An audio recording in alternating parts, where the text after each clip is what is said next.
Snow fell the way ash drifts after a dying fire, quiet, slow, and with a kind of weary surrender, coating the world in a pale stillness. Jacob Hale pulled his coat tighter around his broad shoulders as he trudged across the ranch yard, boots crunching in the untouched powder. Christmas morning wasn't supposed to feel this hollow, but the past year had emptied him in more ways than one. His father gone, his mother moved east with distant cousins, and the ranch turned into a one-man fight against weather, wolves, and crushing loneliness. He'd hoped a good frost would at least make the air feel clean, but instead it felt like a reminder that he was alone on land too large for a single soul.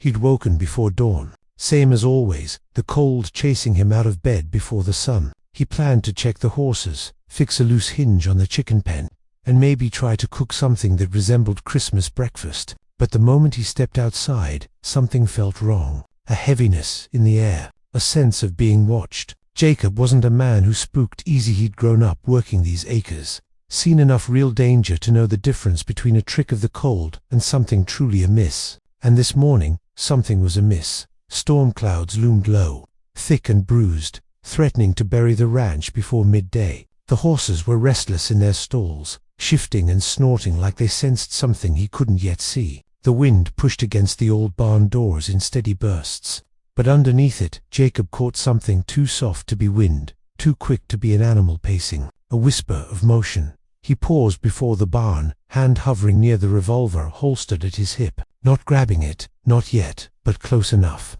He'd learned long ago that hesitation could get a man killed, but so could pulling iron on shadows. He eased open one door, just wide enough to slip through. Warm hay, horse breath, and lantern light flickered across the interior. All looked normal at first glance. Duke, his oldest gelding, raised his head and huffed a greeting, but the sound he'd heard hadn't come from the horses. It had come from the far back, near the stack of feed sacks and the old tack trunk nobody touched anymore. There another sound, a scuffle, like someone shifting weight on a wooden plank. Jacob's spine stiffened. He took 2 slow steps forward. "If someone's in here," he said, voice low but steady, "I'd appreciate you letting me know. Ain't looking for trouble on Christmas." No answer. He scanned the shadows. The barn lanterns cast long, restless shapes across every beam, every stall. His breath puffed white in the cold air. Then he noticed something small but out of place, a set of wet footprints on the wooden floor. Bare footprints, not animal tracks, not boots. They were small, too, a woman's. Jacob's jaw tightened. Folks didn't wander out this way on accident. The nearest town, Red Creek, was 14 miles off. Anyone walking barefoot in that storm had to be desperate or running from something bad enough to risk it. He followed the footprints slowly, careful not to make sudden noise. They led behind the haystack, his least favorite place on the ranch, mostly because foxes liked to sneak in there. He stepped around the corner and froze. A woman sat curled in the shadows, knees pulled tight to her chest, arms wrapped around herself as though trying to hold in whatever warmth she had left. Dark hair hung in wet, tangled ropes around her face. Her dress, thin cotton, hardly suited for summer, much less winter, was torn at the sleeves and muddied from travel. She looked half frozen, half starved, and wholly terrified, her eyes wide and glinting like a doe cornered by wolves, locked onto him. Jacob lifted his hands, palms open, voice softening instinctively. "Ma'am, you're safe now." She didn't move, didn't blink, just stared at him as though waiting for him to lunge or shout. A bruise, ugly and purple, crept along her cheekbone. Jacob's stomach twisted at the sight, anger simmering at whoever had done this. "It's all right," he said gently, taking one cautious step forward. "Name's Jacob Hale. This here's my ranch. I ain't gonna hurt you." Her lips parted, but no sound came out, only a trembling breath. She looked like if he touched her, she'd shatter like thin ice. Jacob took off his coat, the heavy wool one lined in He set it on the ground near her but didn't try to force it around her shoulders. "You're freezing. If you can't wear it yet, that's fine, but it's there if you want it." Still silence. Still fear. He crouched at a respectful distance, boots anchored solidly in the straw. Storms coming in hard. "You stay out there. You'll die. You stay in here without warming up. You might die too. I can bring water, food, a blanket. I promise nothing bad will happen under my roof." The woman swallowed. Her voice came out cracked, like she hadn't spoken in days. You won't send me back." Jacob's breath hitched. That single question carried a lifetime of fear. "No, ma'am," he said, firmness in his tone. "Not unless you ask me to. Not unless you're going somewhere safe. And from the way you look, wherever you came from, ain't that?" Her eyes glistened. She blinked hard, once, twice, as though forcing herself not to cry. She reached for his coat with shaking hands, pulling it around her shoulders so quickly it was like instinct, like she was trying to disappear into the warmth. "Thank you," she whispered. Jacob nodded. "Let's get you inside. Got a fire going? I can make coffee, maybe fry up some eggs." "No," she said too fast, shrinking back. Not inside, please." She trembled, breath quickening. "Just here." For a little while, he didn't argue. A frightened animal ran when scared, so did a frightened woman. "All right, barn's warm enough for now, but I'm fetching a blanket." When he stood, she flinched. He paused, softened his tone. "I'm just stepping outside this door. You'll see me the whole time." He fetched a wool blanket, some water, and one of the cinnamon rolls he'd bought in town 2 days earlier, the kind Mrs. Boyd wrapped in waxed paper and swore would stay soft. When he returned, she had dragged herself a few inches back as though ashamed of her presence. He approached slowly and offered the water. She drank like someone remembering what thirst was. Tiny, cautious sips at first, then deeper. He handed her the cinnamon roll. "Ain't much, but it's sweet. Good for shock." She held it, staring at it like she wasn't sure if it was meant for her, then slowly tore a piece off with trembling fingers. Crumbs fell onto her dress. She wiped them away immediately, panicked, like making a mess might anger him. Jacob's chest tightened. "You're fine, ma'am. Don't worry about that." "Leela," she murmured. My name is Leela." He nodded. "It's real nice to meet you, Lila. Wish the circumstances were better." She gave a faint, fragile smile so small it hurt to look at. Wind slammed against the barn walls, rattling the rafters. The storm had arrived in full force, snow swirling outside like a white curtain. Jacob knew he couldn't leave her out here forever, but trust was earned, slow, especially for someone who'd clearly been through hell. "Lila," he asked gently, "are you running from somebody?" Her entire body stiffened. The cinnamon roll slipped from her fingers. Jacob quickly shook his head. "It's all right. You don't have to tell me a thing you ain't ready to say." But she spoke anyway, words falling like chipped glass. He said I belonged to him, said I wouldn't last a day on my own, that no one would help me if I tried to leave. Her breath trembled. "But I ran. I had to." Jacob's fists clenched at his sides. He didn't ask who he was. Not yet, but he already hated the man. "Well," he said softly, voice steady as a winter oak, "you're not alone anymore. And nobody is talking you off this ranch against your will." She looked up at him then, truly looked, searching his face for lies. She must have found none, because her shoulders sagged like a heavy load, slipping just an inch. He settled on the floor, giving her space but not abandoning her. Outside, wind howled across the plains, but inside the barn, a fragile quiet settled between them. Lila wrapped the blanket tighter and breathed unevenly, her body finally thawing in tiny painful shivers. "How'd you find my barn?" he asked gently. "I saw the lantern light," she said. "I thought it was, I don't know, a house, a place to hide. I walked all night. In that storm, in those rags, barefoot. It was a miracle she was still breathing." Jacob exhaled slowly. "Well, you picked the right barn. This ranch may not be much, but I keep it safe." A long silence stretched before Lila whispered, "Why are you helping me?" Jacob blinked. The question hit him oddly hard. "Because you needed help. Because I'd hoped someone would do the same for my sister, if I had one. Because it's Christmas." He hesitated. "And because no woman should be out in the snow, hurt and scared, with nobody to stand between her and harm." A single tear slipped down Leela's cheek. She wiped it away quickly, as though ashamed of it. "I'm sorry," she whispered. "Don't ever apologize for surviving," Jacob said, voice quiet but firm. Another silence came, but this one felt different, less sharp, more like the hush right before morning light. Lila's eyelids drooped, her breathing slowed. The warmth, the food, the safety her exhausted body was finally giving in. She slumped sideways before she could stop herself.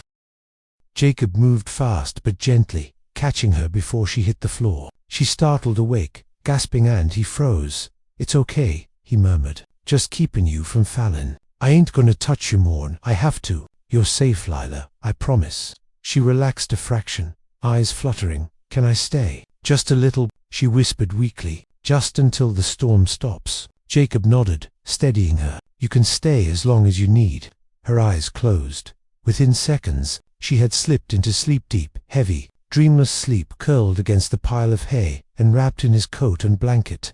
Like a small wounded bird tucked into a nest, Jacob watched her for a long moment, heart heavy but certain. Someone had hurt this woman. Someone might come looking, and if they did, Jacob Hale would be waiting, and he'd die before he let them take her. Snow hammered the ranch through the night, rattling shingles and howling across the open plains like a wounded creature, and Jacob sat beside the sleeping woman in the barn, his back leaning against a post as he kept watch. Leela breathed softly, curled beneath his heavy coat and the blanket, her face pale but calmer than when he'd first found her. He didn't dare leave her alone long, not with the night cold enough to freeze trough water solid. But sometime near dawn he slipped into the house to stoke the fire higher. When he returned, she had shifted in her sleep, murmuring something unintelligible. Her brow furrowed, as though her dreams were stitched with fear. He hated that, hated imagining what kind of life carved that expression into someone even in rest. When she finally woke, it was slow, her lashes fluttering as the barn light formed into shape around her. She blinked up at him with the confusion of someone unsure if she'd wandered into a nightmare or out of one. Jacob greeted her with a soft morning, trying not to startle her. She tensed anyway, instinctively shrinking beneath the coat before remembering where she was. Then she looked outside at the snow piled nearly 2 feet against the barn doors and whispered, "It's still storming." He nodded. "Ain't fit for horses out there, let alone people. You'll stay here till it clears." She hesitated, the words forming behind her eyes before she spoke them. "I don't want to be trouble." Jacob shook his head. "Trouble's the folks who let you get this way. You being here, that's just a human needing help." He didn't ask if she'd slept well. He could guess the answer, but he did ask if she was hungry. She looked embarrassed, but after a moment nodded. He handed her another cinnamon roll and some jerky he'd brought from the house. She ate small, careful bites, like someone expecting to be scolded for too much. When she glanced up and saw him watching, she flinched with an apology halfway out of her mouth. He cut her off with a raised hand and a gentle tone. "You don't need to apologize for eating. You're safe here, Lila. Safe means you don't gotta be scared of normal things." She stared at her hands, whispering, "I don't remember what normal feels like." That sentence struck him harder than he intended it to. He wanted to say something comforting, but the truth was, comfort didn't feel like his strength. He knew how to fix fences, calm horses, butcher beef in winter, and ride from dawn to dusk, but comforting bruised souls wasn't something he had much practice in. Still, he told her softly, "We'll work on getting you back to it." After she'd eaten, he coaxed her into letting him look at a gash on her arm, one she'd hidden beneath her torn sleeve. The cut wasn't new but was angry-looking and swollen. She pulled away the second his fingers neared. "I can do it," she insisted, reaching for the bandage with trembling hands. Jacob pushed gently. "Let me help. I promise I won't hurt you." She hesitated, then finally gave a tiny nod. As he cleaned the wound with warm water, she squeezed her eyes shut and whispered, "He hit me with a lantern." The words were barely sound at all, just a breath formed into confession. Jacob froze mid-motion, forced himself to keep his voice even. "That the same he you ran from?" She nodded, and her jaw trembled like she was fighting herself not to speak more. Everything in Jacob tightened his gut, his jaw, his fists, but he swallowed it down. This moment wasn't about his anger, it was about her pain. When he finished bandaging her arm, she pulled her sleeve back down, grateful but guarded. "Thank you," she whispered. "I don't deserve kindness like this." Jacob almost laughed, but not because it was funny, because it was heartbreaking that she believed that. "Kindness ain't something a person earns," he said. "It's something they're owed by being alive." She stared at him like she'd never heard that before. Maybe she hadn't. As the day stretched on, the storm didn't let up. Snow pressed hard against the windows of the barn, and the wind seeped through every crack like it was searching for something to claim. Lila stayed as close to the small lantern as possible, shivering now and then when a gust roared past. Jacob moved between the barn and house, bringing food, blankets, and even one of his mother's old shawls that still smelled faintly of lavender. Every time he returned, he found Lila sitting stiff and small, like she was waiting for judgment. But Jacob didn't judge her. What he did judge harshly was the man who'd hurt her. By afternoon, she finally gained the courage to speak more. "I wasn't supposed to leave," she murmured. "He said no one would take me in. That folks would call me a burden," he said. "He said I'd crawl back to him eventually." Jacob's voice sharpened. "You ain't crawling anywhere except toward a better life."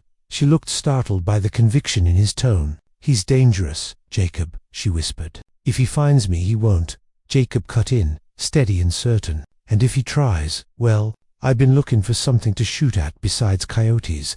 She flinched at the word shoot, and Jacob softened immediately. "Sorry, didn't mean to scare you. I just mean no one's gonna hurt you here. Not while I'm breathin'." She nodded shakily. It was the first time she seemed to believe him, even a little. As evening crept in, the storm finally began to ease, wind softening from angry howls to exhausted sighs. The ranch looked buried under white, every fence post crowned with snow, every path gone. Jacob knew he'd be shoveling for hours come morning. Lila, too worn down to sit upright any longer, leaned against a hay bale, her breathing deeper now, calmer. Jacob offered to move her into the house again, but she refused, with a terrified no, so fast it pained him. "The barn's fine," she murmured. This feels safer." That broke something in him. A barn shouldn't feel safer than a home. But for her, walls were dangerous, doors were traps, and men were unpredictable storms. So Jacob didn't push. He brought an extra lantern, more blankets, and dragged one of the old horse mats over to soften her resting place. She watched him with a strange expression, something like confusion slowly transforming into trust, a trust he didn't take lightly. When the wind calmed to a low moan, Leela finally asked the question that had been hovering all day. "What if he comes looking?" "Men like him don't let go." Jacob met her gaze. "Then he'll meet a man who don't back down." Her lips parted, not in fear this time, but in a shaky gratitude she didn't know how to express. Jacob sat nearby, leaning against the stall, arms folded across his chest to keep warm, though he'd given her every heavy blanket he owned. The cold bit into him, but he'd survived worse winters. What mattered was the woman now drifting toward sleep, wrapped in wool and safety for the first time in who knew how long. She spoke once more before her eyes closed. "Jacob, why did you stop? Why did you help me?" "Most men wouldn't." He shrugged slightly. "Most men ain't the kind worth remembering. My ma raised me to be better." Lila smiled faintly, a soft, trembling curve of her lips. It was the closest thing to peace he'd seen on her face. When she slept again, Jacob sat awake, listening to the final flurries of the storm tapping against the barn roof. Somewhere out there, miles away, or maybe closer, a man was searching for her, hangry, vengeful, convinced she belonged to him, but she didn't. No person belonged to another. And if that man came riding toward the Hale Ranch, if he stepped one foot on Jacob's land with harm in his heart, Jacob would be ready. He would stand between Lila and danger like he'd been waiting his whole life for a reason to fight back against all the loneliness and all the empty years. Snow may have buried the world outside, but inside that barn, something fragile and brave had just begun. Trust forming from fear, warmth rising from cold. Two broken stories beginning to stitch together on a Christmas no one would forget. And Jacob, watching the sleeping woman breathe easier than she had the day before, made a silent promise. He would keep her safe, not just from the storm, but from the past that hunted her, and he would not fail, not now, not ever. Morning broke pale and silent across the ranch, the storm having left the world blanketed in a thick, untouched sheet of snow that reflected the pale gold of dawn like a mirror. Jacob stepped out of the barn after checking the horses, stretching stiff muscles from a night spent half sitting, half watching over Lila as she slept. He moved through the snowdrifts, breath fogging in front of him, and for a moment he allowed himself to believe that the danger she'd spoken of was far off, unable to reach them here. But that illusion was a fragile thing. People like the man she'd run from didn't give up easy. As Jacob shoveled out the path toward the house, he kept glancing toward the horizon, scanning for fresh tracks, for movement, for the shape of a rider cutting across the white plains. Nothing yet. By mid-morning, Lila emerged from the barn doorway, wrapped in the borrowed shawl and blanket like a small bird venturing out after a storm. Her face was still drawn, her bruise darkened by sleep, but her eyes were clear and searching. She watched Jacob work for a moment before stepping carefully into the snow. "You don't have to shovel alone," she said softly, though her voice wavered as though she expected him to bite back. Jacob leaned on the shovel handle, shaking his head. "Ain't no need for you to be freezing out here helping me. You're still recovering." She hesitated, then quietly replied, "Doing something makes me feel less useless." That word, useless, made Jacob exhale sharply. "Lila, you ain't useless. You survived things I probably couldn't. That don't make you weak. That makes you strong." She dropped her gaze as though unused to praise, then nodded once. She didn't help shovel, but she stood there for a while, letting the morning sun warm her face, breathing the crisp winter air like someone rediscovering what it meant to be alive. When she shivered, Jacob gestured her back inside the barn. They shared a simple breakfast, biscuits and honey Jacob warmed over the stove, and something eased in the air between them. She even laughed once, a small, startled sound when he told her about the time Duke, the oldest horse on the ranch, nudged him straight into a water trough. Her laughter was soft, careful, as though she didn't yet trust her own happiness, but it was real, and Jacob realized then how much he wanted to hear it again. But peace was always a fragile visitor on the frontier, and just past noon, as Jacob stepped outside to check on the fences, he saw a thin black line of movement far off, where the snow met the sky. A rider. His stomach tightened, instincts snapping awake like a rattler stirring under a boot. Not many folks rode this way, especially after a storm like that. Whoever it was, they were determined. He walked back toward the barn, keeping his expression calm. Leela noticed the change in his face before he spoke. "Someone's coming," she whispered, fear rushing back into her veins like cold water. Jacob nodded once. "Could just be a traveler. Could be not. But I want you stay in outer sight till I know for sure." Her breath trembled. "It's him, isn't it? He found me." Jacob didn't lie. "Might be, but even if it is, you ain't going anywhere with him." He guided her to the far side of the barn, behind the stacked bales and tacked trunks. She clutched the blanket around her shoulders, trembling. Jacob brushed a reassuring hand near but not on her arm. "Ain't gonna let him touch you. You hear me?" She nodded, her eyes huge and wet. Jacob stepped outside just as the rider approached the clearing. The horse was a lean, mean-looking bay, lathered from a hard, relentless ride. The man astride it was tall, broad, with a face as sharp as an iron rasp and mean eyes that scanned the ranch like he owned it. He pulled his horse to a stop and glared down at Jacob with a sneer curling his lip. "Morning," Jacob called evenly, though every nerve in his body was pulled tight as barbed wire. "Can I help you with something?" The man spit into the snow. "Looking for someone," he growled. "Came this way. A girl. My property." Jacob's jaw clenched. Property. That word ignited something deep and hot in him, but his voice stayed calm. "Ain't no person property out here," he said, "and I ain't seen anyone passing through."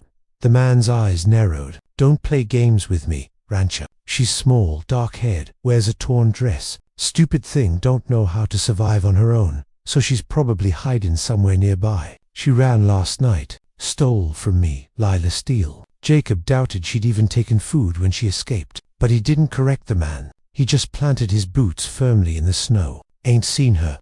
The man grinned, slow and wolf-like. "Mind if I look around?" Jacob stepped forward, blocking the path. "Yeah, I do mind." The man's hand drifted toward the revolver at his hip. "You trying to stop me?" Jacob didn't move, didn't flinch. "You're on my land, and unless you got lawful reason, you ain't searching nothing."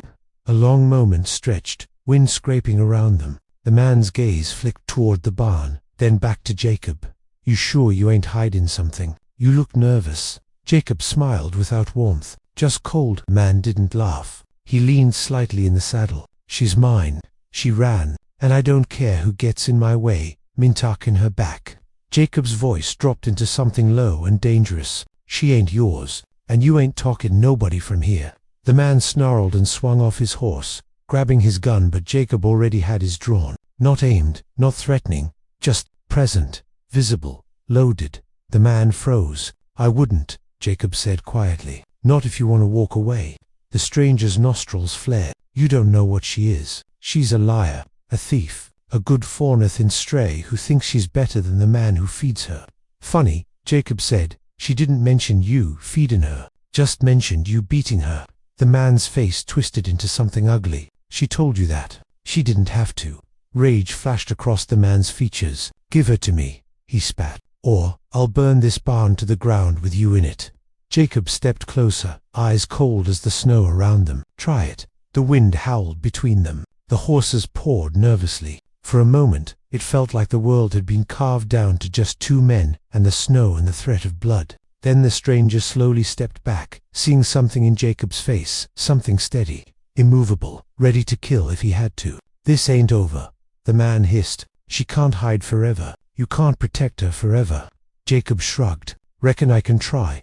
The man mounted his horse, glared burning holes into Jacob's skull, then whipped the reins and took off across the plains, snow spraying behind him like smoke. Jacob waited until he was nothing but a dark speck, swallowed by distance, then turned and walked back into the barn. Lila was crouched behind the hay, hands pressed over her mouth, shaking so violently the blankets slipped to the floor. The moment she saw Jacob safe, a sob escaped her. Broken, terrified, he knelt in front of her. "He's gone, but he'll come back," she whispered, tears streaking her face. "He won't stop." Jacob nodded slowly. "Then he'll find me standing right where I was today, and every day after. You hear me? You ain't alone in this anymore." She stared at him, eyes shimmering with disbelief and hope tangled together. "Why would you risk all that for me?" Jacob held her gaze. "Because folks like him count on the world not caring. Count on good people turning away. I ain't turning away." And something in her, some small, fragile part long buried, broke open. She leaned forward, trembling, and Jacob caught her gently, letting her sob into his shoulder, careful not to touch her where she still carried fear like bruises. She cried until exhaustion stole her strength again, until fear drained enough to leave room for something new, safety, fragile but real. When she finally pulled back, Jacob brushed a strand of hair from her face, not touching her skin, just the air near her cheek. "You stay here as long as you need, Lila. This is your home until you choose otherwise." She breathed shakily, a small spark returning to her eyes. "Jacob, thank you." He tipped his hat slightly, heart thudding with a warmth he hadn't felt in years. "Merry Christmas, Lila."